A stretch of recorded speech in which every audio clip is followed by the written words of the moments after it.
구약의 유대인들은 가정에서 자녀 교육을 했습니다. 당연히 아버지가 교사죠. 그래서 이 아버지는 아들에게 세 가지를 중점적으로 가르칩니다. 첫째는 하나님의 말씀인 율법을 가르쳤습니다. 두 번째는 직업을 갖도록 하기 위한 기술 교육을 했습니다. 우리가 사도행전을 읽어보면 사도 바울은 어려서 예루살렘으로 유학을 옵니다. 그래서 그의 평생의 소원은 최고의 랍비가 되는 거죠. 그의 아버지도 아들이 최고의 랍비가 되길 바라는 마음에서 예루살렘의 가말리엘의 문화생으로 유학을 보낸 거죠. 그런데도 나중에 보면은 사도 바울이 직업을 가지고 있습니다. 천막을 짓는 직업. 브리스길라 아굴라 함께 천막을 짓잖아요. 그러니까 최고의 랍비가 되는 꿈을 가졌어도 기술을 갖도록 했어요. 이거 우리가 조금 눈여겨볼 필요가 있습니다. 세 번째는 자녀에게 결혼 생활에 대해서 아버지가 가르쳤습니다. 그러니까 말씀인 율법 교육, 직업을 갖도록 하는 기술 교육, 가정을 이루게 하는 결혼 생활에 대한 교육을 아버지가 가정에서 한 겁니다. 지금부터 약 4,000년 전에 그런 교육을 했다라는 것이 정말 놀랍죠. 유대인들이 이렇게 자녀 교육을 정말 중요하게 생각했는데도 불구하고 구약뿐만이 아니라 신약 시대에 와서까지도 어린아이에 대한 차별이 있습니다. 여성과 어린아이에 대한 차별을 신약 성경에서도 우리가 발견할 수 있죠. 오병이의 기적이라든지 칠병이의 기적의 뒤에 기록된 걸 보면 여자와 어린아이 외에 5,000명이었더라. 여자와 어린아이 외에 4,000명이었더라. 뭐 이렇게 여성과 어린아이를 남성보다 조금 열등하게 이렇게 보는 생각을, 특히 어린아이를 열등하게 보는 생각을 가지고 있었어요. 이런 생각은 비단 유대인뿐만이 아니라 세계 모든 나라에서 놀랍게도 1780년까지 계속됐어요. 1780년은 불과 지금부터 한 200여 년 정도밖에 안 돼요. 1780년에 영국에 로버트 네이크스라는 분이 공장 근처에서 뛰어놀면서 싸우는 한 무리의 아이들을 봅니다. 당시 영국은 산업혁명이 일어나가지고 수많은 사람들이 공장으로 취직을 했죠. 자연히 부모님이 공장에 다 취직하니까 아이들이 방치될 수밖에 없잖아요. 그래서 이 아이들이 거리에 나와서 뛰어노는 겁니다. 당시에는 학교도 없습니다. 교회에서조차도 이 어린아이는 아직 본인 스스로 믿음을 결정할 수 있는 그런 인지 능력이 없다고 해가지고 교회 예배에 참여하지를 못했습니다. 그래서 주일날 어른들은 예배를 드리는데 아이들은 밖에서 뛰어노는 거예요. 이 로버트 네이크스라는 분이 평신도이신데 이분이 이걸 보고 이 아이들을 모아놓고 가르치기 시작한 겁니다. 그리고 주일날에는 이 아이들과 함께 예배를 드렸어요. 그런데 이것이 매스컴을 타게 되고 많은 교회들이 거기에서 새롭게 생각을 한 겁니다. 어린아이의 소중함. 그렇게 해서 주일학교가 시작이 되었습니다. 주일학교는 목사로부터, 성직자로부터 시작한 것이 아니고 평신도로부터 시작이 되었어요. 오늘 어린이 주일을 맞이해서 우리가 분명히 알아야 될 것은 예수님은 어린아이의 구원에 대해서 분명하게 말씀하고 있다라는 겁니다. 마가복음 10장 14절에 예수께서 보시고 노하시어 이르시되 어린아이들이 내게 오는 것을 용납하고 금하지 말라. 하나님의 나라가 이런 자의 것이니라. 16절에 그 어린아이들을 안고 그들 위에 안수하시고 축복하시니라.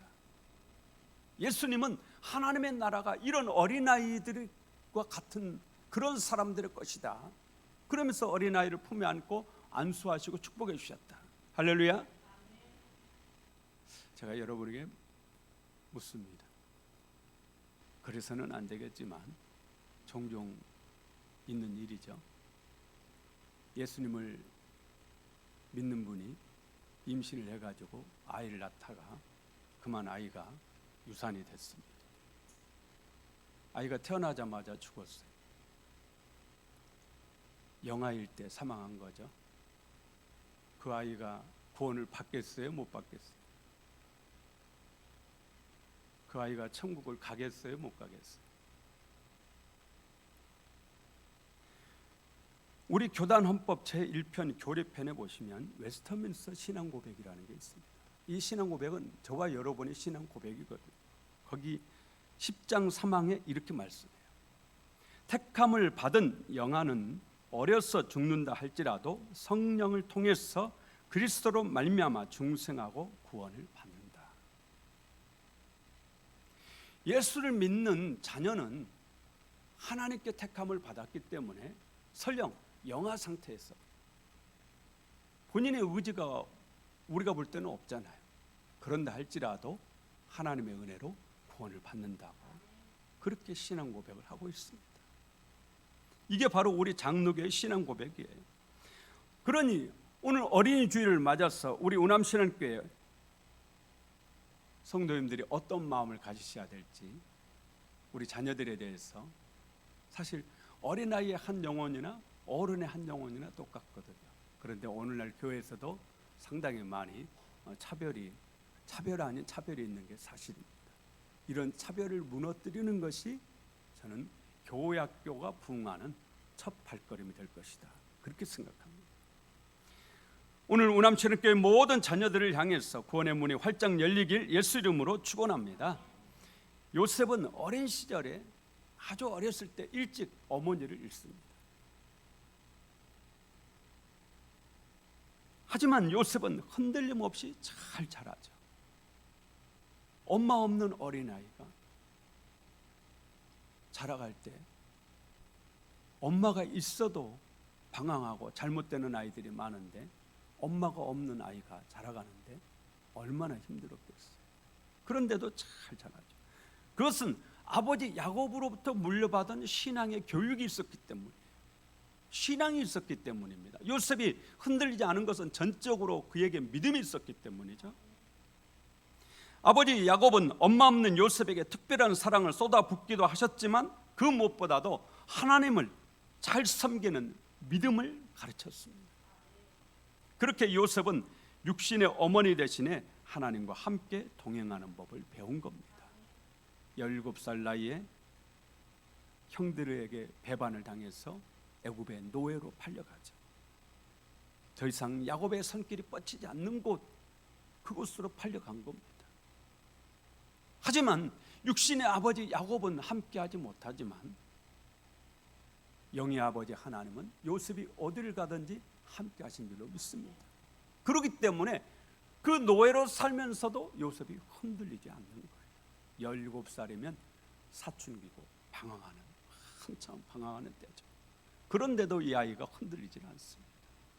나중에 억울한 누명을 쓰고 감옥에 갔어도 절망하고 낙심하지 않아요. 왜냐? 그의 어린 시절에 가졌던 그 믿음의 힘으로 그 모든 일들을 잘 이겨낸 겁니다. 믿음의 힘, 믿음의 능력이 얼마나 대단한지를 우리가 요셉을 통해서 배울 수가 있어요. 보통 사람은 이겨내기 어려울 거예요. 그런데 요셉은 억울한 누명 쓰고 감옥에 갇혀서 기약 없는 세월을 보냈는데도 낙심하지 않는 거예요. 훗날 이런 요셉이 하나님께 인정을 받고 30이라는 젊은 나이에 애굽의 2인자 총리가 되죠. 애굽 왕은 요셉을 총리로 세우면서 당시 최고의 귀족 가문인 온 제사장 보디베라의 딸 아스나과 결혼을 시킵니다. 요셉이 선택의 권이 없죠. 지금 감옥에서 풀려난 것만 해도 너무너무 감사한데 총리직까지 받았어요. 그런데 거기서 애굽의 왕이 주선을 해주는 이 결혼식, 아유 나는 마다 이렇게 할 수 있는 지금 처지가 못되잖아요. 아스낫은 애굽에서는 알아주는 명문가의 딸입니다. 하지만 신앙적 관점에서 보자면 우상 숭배의 제사장집 딸이거든요. 아스낫이라는 이 이름의 뜻이 태양신에게 속한 자, 그런 뜻입니다. 그러니까 이 아버지가 딸을 낳고 너를 태양신에게 바친다, 내가 섬기는 태양신에게 바친다, 그런 딸이에요. 그런 우상의 제사장 집안의 딸이에요. 우리가 믿지 않는 이방인과도 결혼 안 된다고 하는데 요셉은 우상 숭배하는 제사장집 딸과 결혼을 했습니다. 하지만 요셉에게는 말씀드린 대로 선택의 여지가 없었죠. 애굽 왕의 말에 순종할 수밖에 없었던 겁니다. 그렇게 아스낫과 결혼해서 요셉이 에브라임과 므낫세 두 아들을 낳습니다. 놀라운 사실은 훗날 할아버지 야곱이 이 두 손자를 자기 아들로 양자를 삼겠다고 그렇게 얘기합니다. 그게 오늘 본문의 말씀이에요. 여러분이 창세기 48장 말씀이에요. 할아버지가 손자를 아들로 삼겠다라, 양자로. 양자는 대부분 아들이 없어야 삼잖아요. 아들이 없는 사람이 남의 집 아들을 내 아들로 삼아서 이렇게 하는 게 양자죠. 그런데 야곱에게는 여러 아들이 있습니다. 10명도 넘는 아들이 있죠.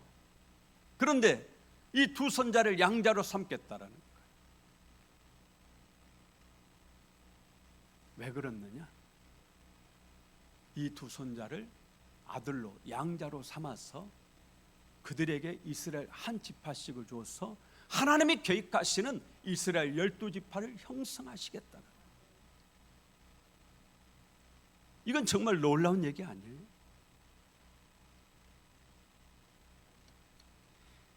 야곱의 12아들 중에 한 아들씩이 되어서 두 지파를 형성하게 되는 겁니다. 이 놀라운 축복을 받는 거예요. 요셉의 아내 아스낫도 요셉과 결혼한다 했을 때 기분이 좋았겠어요? 안 좋았겠어요? 애굽의 총리니까 좋았을 법도 하지만 한편으로는 아마 좋지 않았을 거예요.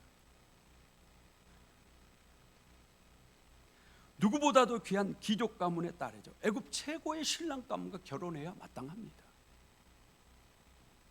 그런데 왕의 명령으로 이방인인 요셉과 결혼할 수밖에 없었습니다. 더군다나 아스낫이 요셉의 과거를 몰랐겠어요? 요셉의 과거를 알았겠죠. 한때 노예였습니다. 성폭행범으로 몰려서 감옥살이를 했습니다. 절대 기분 좋은 얘기 아니죠.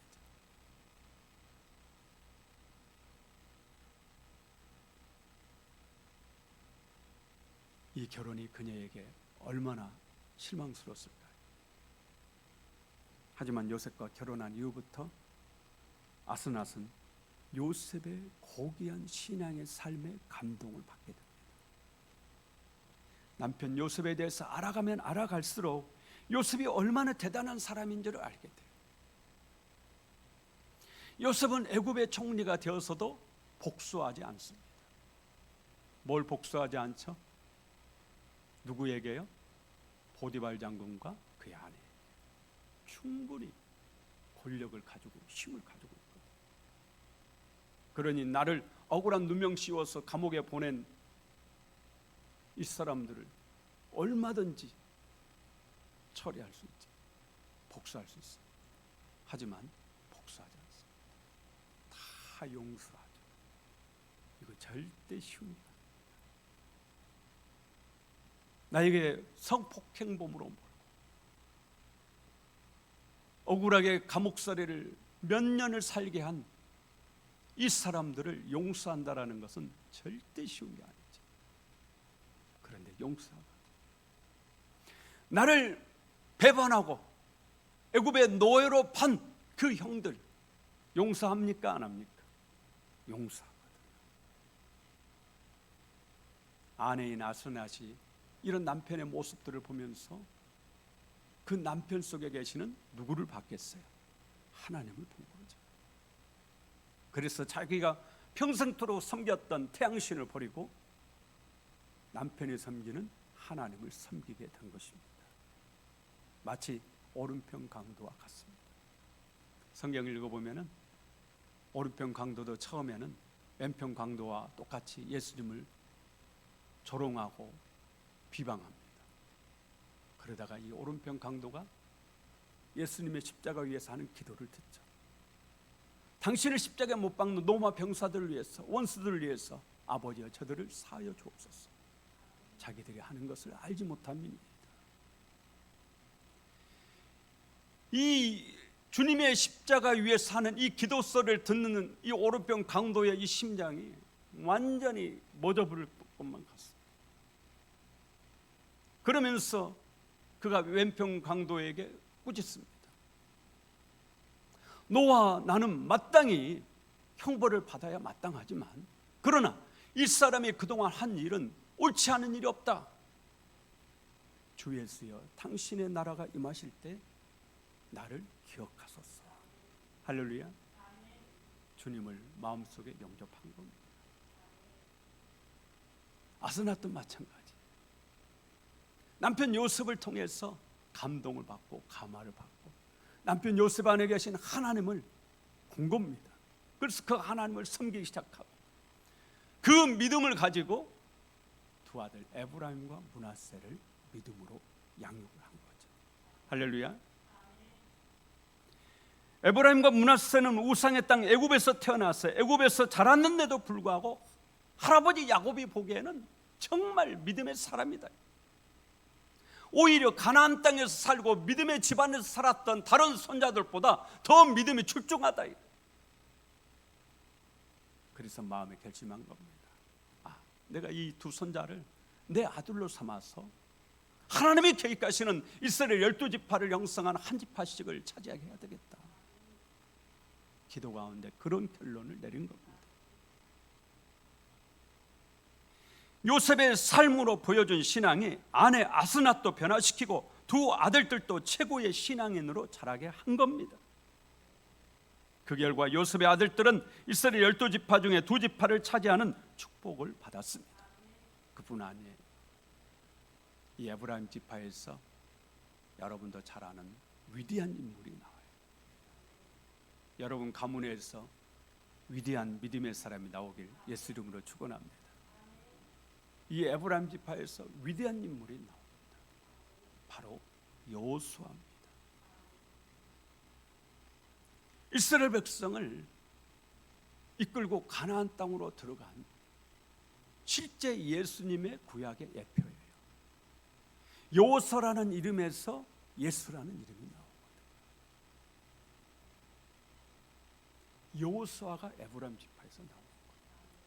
얼마나 놀라운 축복입니다. 저는 늘 기도하는 것이, 하나님께 기도하는 게 아마 여러분도 그럴 거예요. 저보다 저희 자녀 때 더 믿음 좋은, 더 귀하게 하나님께 쓰임받는 자녀가 나오기를 그렇게 기도하고 있습니다. 그런데 바로 에브라임 지파 요셉의 후손 중에 그런 놀라운 은혜가 있었던 거예요. 요셉의 신앙교육 결과가 맺은 열매죠. 얼마 전 성경을 읽다가 에베소 6장 14절 서서 진리로 너희 허리띠를 띠고 의에 호심경을 붙이고, 지지난주 읽었던가요? 지금 계시록 이번 주 읽었잖아요. 아마 그 전주인가 읽은 걸로 생각합니다. 늘 읽는 성경이지만 이 말씀을 읽는데 마음에 한 가지 생각이 퍼뜩 떠올랐어요. 의의 호심경. 옛날 개역 성경에는 의의 흉배를 붙이고 그렇게 써요. 의의 흉배. 의의 호심경. 이 흉배 이게 뭐냐면요, 로마 병사가 갑옷을 입습니다. 그런데 화살이 쏘면은 뚫거든요. 그래서 이 심장을 뚫지 못하도록 심장에다가 철판을 대는 겁니다. 이게 바로 흉배거든요. 오늘날로 말하면 총알 막아주는 뭐와 같아요? 방탄조끼와 같은 거예요. 그게 바로 흉배. 저기 화살을 쏘는데 그 화살을 막아요. 그게 바로 흉배. 이 병사가 군에 입대해가지고 갑옷을 입고 이 흉배를 붙이면, 철판을 가슴에 붙이면 편해요, 안 편해요?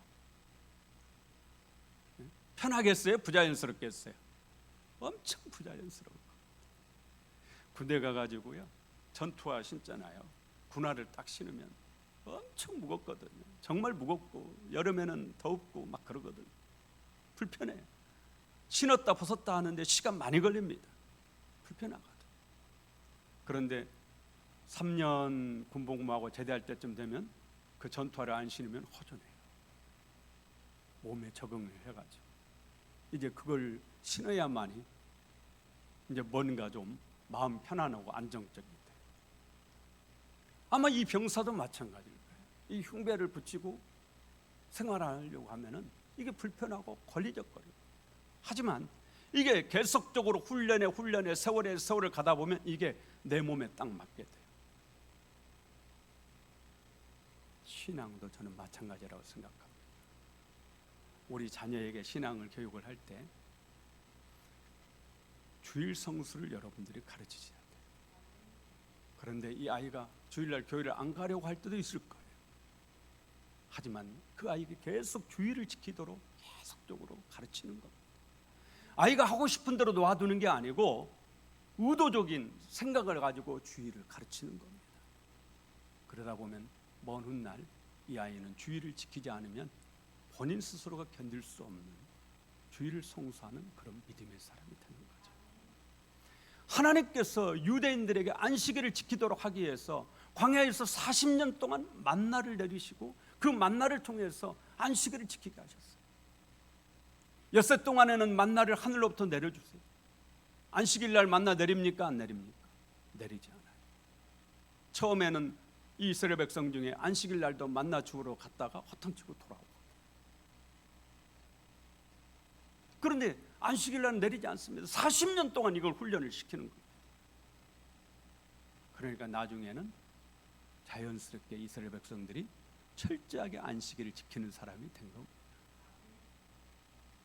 오늘 우리 자녀에게 신앙의 교육이 필요합니다. 자녀가 하고 싶은 대로 놓아두면은, 멋진 소나무는요 가만히 놔두면 절대 멋진 소나무 안 됩니다. 우리 김성목 집사님 나무 잘 기르시니까 아마 아시겠지만 그냥 가만히 놔두면은 작품이 나오지 않습니다. 다듬어주고 잘라주고 여러 가지를 해줘야죠. 우리 자녀를 의의 흉배를 붙이듯이 계속적으로 신앙의 교육을 해야 됩니다. 요셉처럼 먼저 부모가 모범을 보이면서 신앙교육을 하면 최고겠죠. 대부분 부모님들은 자녀가 공부를 잘하기를 원합니다. 공부도 자세가 중요하다 그러죠.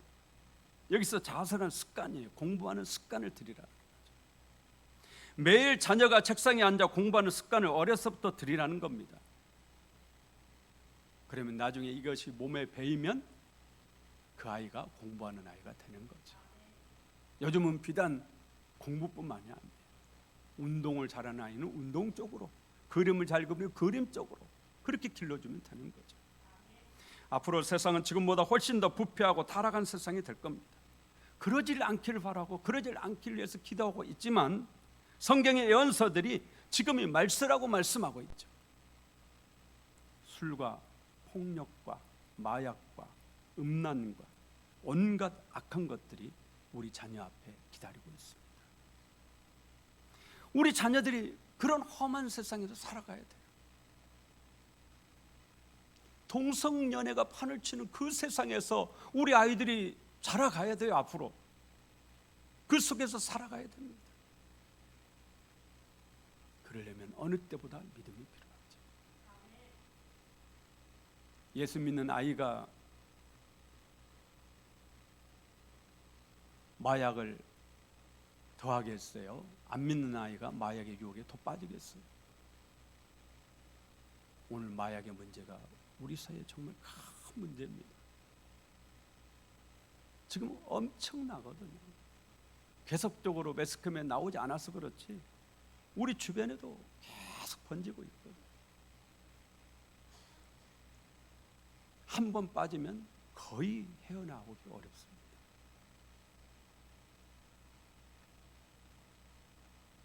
그 세상에 지금 밖에서 널려 있거든요. 상상도 못할, 저로서는 정말 이런 세상이 있을까 제3세계가 밖에가 펼쳐져 있거든. 그 속에서 우리 자녀가 자라가야 돼요. 이제 갓 태어난 이 어린 아이들, 5살, 6살 된 아이들은 정말 우리가 상상할 수 없는 놀라운 세계에서 자라야 될 거예요. 그 아이들을 지킬 수 있는 게 뭐겠어요? 결국에는 믿음이죠. 신앙이죠. 신앙의 교육으로 승리하시길 예수 이름으로 축원합니다.